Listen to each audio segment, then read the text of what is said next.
Hi everyone, this video is an exercise 11D question 1 parts G and H.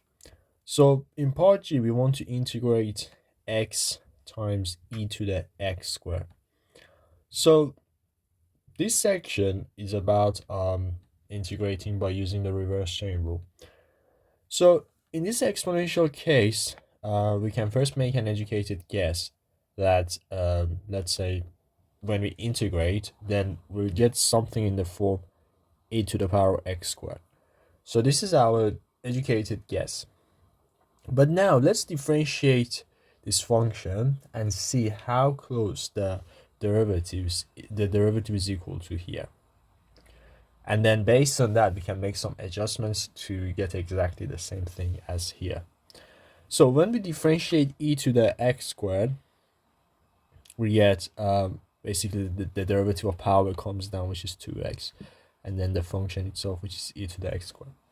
So as you can see, this is very similar, but here we have 2, but here there is no constant of 2. So that means here must be 1 over 2.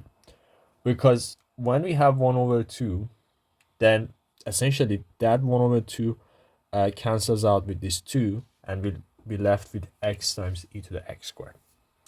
So yeah, basically the answer is half e to the x squared plus c. Now for part H, again, whenever we have some brackets and there's something outside, one of the first things that we can do is that, especially when the bracket has a fairly high power, in this case it's to the power of 4, basically the first guess is very simple. It's just the bracket but with power plus 1. So in this case, this is our first guess. Now let's differentiate this and see how close this is to the actual answer. So when we differentiate, power comes down, and then the derivative of inside, so sine differentiates to cos. Since it's sine 2x, it differentiates to 2 cos 2x, and then we have the bracket but with the power reduced by 1, which becomes 4.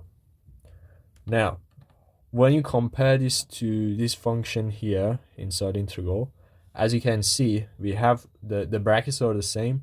We have cos squared 2x in both of them, but here we have 5 times 2, which is 10, so an additional constant of 10. And that simply means that we must have 1 over 10 to cancel out so that we get the same thing as above. So therefore, here there must be 1 over 10. So 1 over 10, 1 plus sine 2x to the power of 5 plus c is the answer here.